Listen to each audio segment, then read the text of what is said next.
अखन अपने सब सुन रहल छी सिंगर धर्मेंद्र निर्वलिया के आवाज में।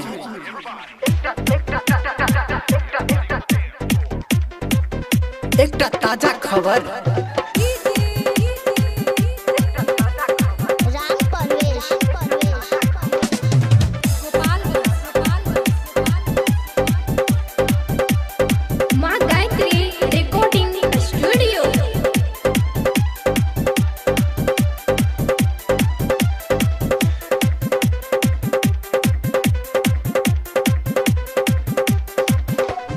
गेले छौरा छौरी से हम मिले चोरा के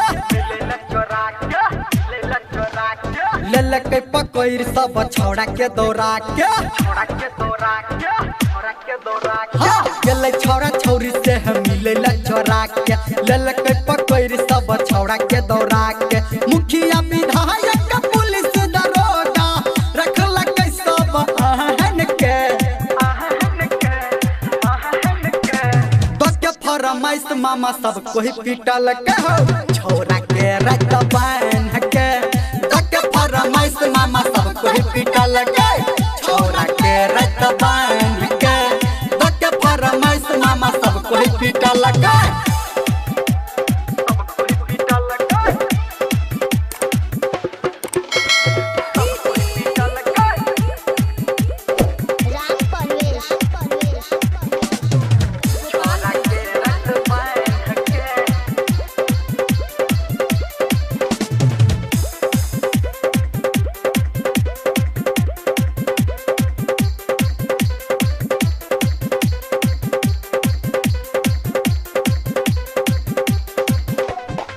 कियो थुरल कहीं लोरही से एकरा कियो दल कहीं दाय रात अनहरिया नींद से मातल छौरा के भेले न भाई तल्ला दू तल्ला पे चढ़ के छौरा मिले लगल हो बहन के फरमाइश मामा सब कोई पीटल के हो छौरा के रत बांध के फरमाइश मामा सब कोई पीटल के छौरा के सब बांध के फरमाइश मामा सब कोई पीटल के छौरा के सब बांध के बुझलो हो।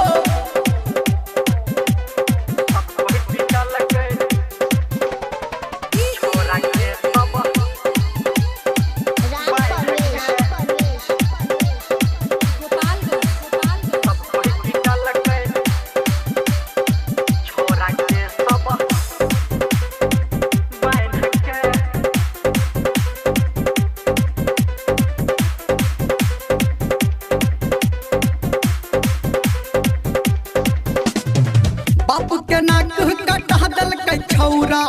बात छै ई सही मोहि दल कही मठा के गौवा बीच में द के रही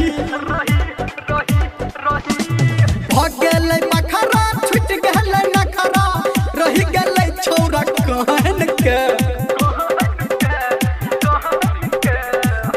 फरमाइश मामा सब कोई पीटल के हो छौरा के रत बांध के फरमाइश मामा सब कोई पीटल के छौरा के रत बांध के फरमाइश मामा सब कोई पीटल के छौरा के रत बांध के।